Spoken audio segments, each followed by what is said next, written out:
கிறிஸ்துவுக்குள் அன்பான தாய் தகப்பனார் எல்லோருக்கும் இயேசு கிறிஸ்துவின் இனிய நாமத்தில் எங்கள் அன்பின் வாழ்த்துக்கள். இது உங்களுக்குரிய வேத தியான பகுதி. மத்தேயு 9:18 முதல் 26 வரை. அவர் இவைகளை அவர்களுக்கு சொல்லிக் கொண்டிருக்கையில் தலைவன் ஒருவன் வந்து அவரை பணிந்து, என் மகள் இப்பொழுதுதான் மரித்து போனாள், ஆகிலும் நீர் வந்து அவள் மேல் உமது கையை வையும், அப்பொழுது பிழைப்பாள் என்றான். இயேசு எழுந்து தம்முடைய சீஷரோடு கூட அவன் பின்னே போனார்.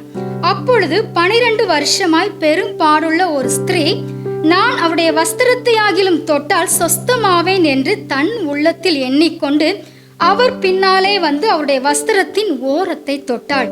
இயேசு திரும்பி அவளை பார்த்து, மகளே, திடன்கொள், உன் விசுவாசம் உன்னை ரட்சித்தது என்றார். அந்நேரம் முதல் அந்த ஸ்திரீ சொஸ்தமானாள்.